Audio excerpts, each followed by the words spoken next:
Now today we are going to start with the topic of lungs. That means a pair of lungs which are the respiratory structures in the human body. Remember that lungs in the medical term is called as pulmons. So pulmon word is used for a lung and pulmons for a pair of lungs. Now human respiratory organs are a pair of lungs and they are situated in the thoracic cavity. That means the chest cavity.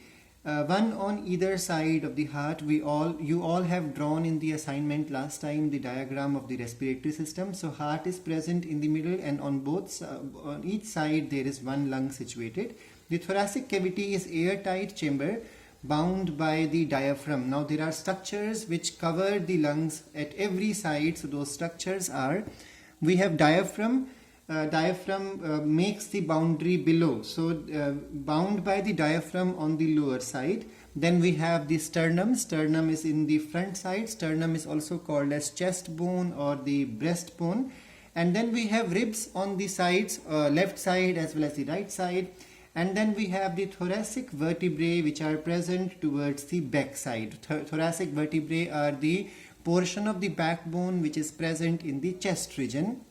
And then we have pectoral girdle as well as the neck towards the upper side. So these are the structures which covers the lung, or you can say these structures protect the thoracic cavity. The cavity present in the chest is called as thoracic cavity. Now the lungs are covered. Now when we talk about each lung is covered with a thin double membrane sac. So there is a membrane, but it is a double membrane. So there are two membranes separated by a small space in between, which is called as the intrapleural space. Now the space carries the fluid. That fluid helps in frictionless motion and keeping the negative pressure, so that the lungs are always tightly pressed against the thoracic wall. So let's understand the structure of the each lung.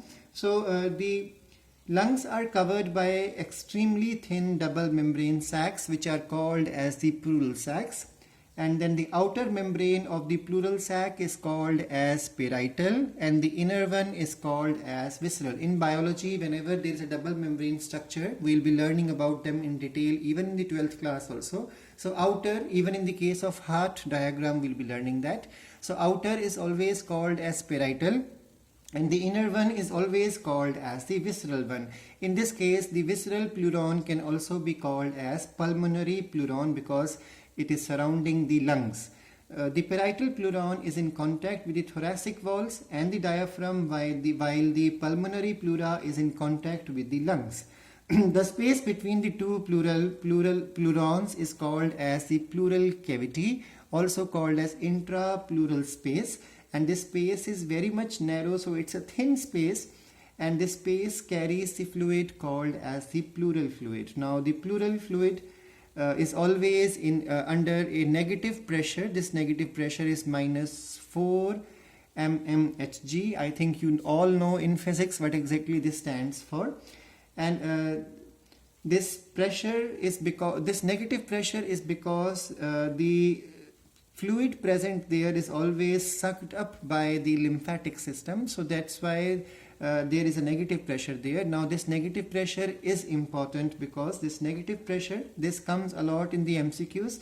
So this negative pressure keeps the lungs pulled tightly against the thoracic wall, and this fluid also provides frictionless movement of the lungs. This fluid is also a shock absorber. It also keeps the lungs moistened. So there are multiple functions of this pressure as well as the fluid present there.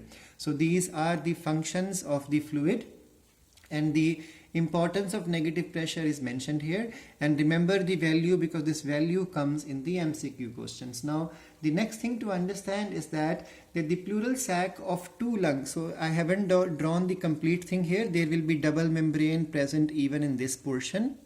So the two pleurons, they come in contact with each other in the middle to form a septum. But remember that there is a small separation in between. That separation between two lungs is called as mediastinum. So this gap is called as mediastinum. Now this gap is important because the food pipe has to go from this space. The trachea has to be situated here, as well as the most important thing, the mediastinum carries the heart. So heart is situated in that small gap between the right lung as well as the left lung.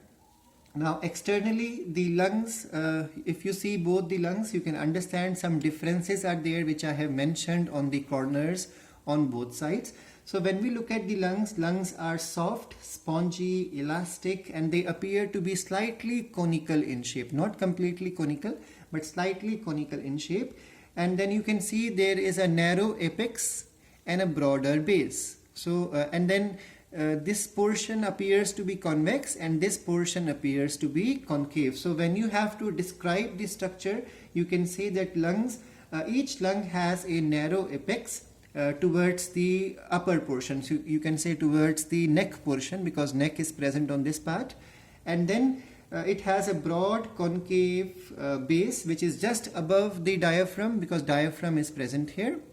And then we have the convex portion which is towards the ribs, because ribs are present on this side. And then there is a concave median surface towards the mediastinum.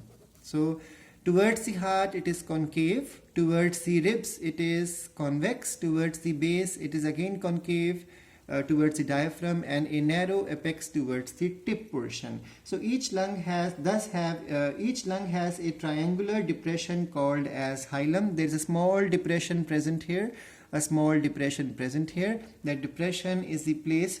If you see the beans, you will find there is a depression in the beans also. This portion is always called in biology as hilus, or is also called as hilum. Even in kidneys they are present. So same way, each lung has a triangular depression called as hilum or hilus, and this is the place where the various structures enter inside or go. We all know that trachea branches into two and each branch enters inside. So the place from where these branches of the bronchi enter inside is called as hilum, or is also called as hilum.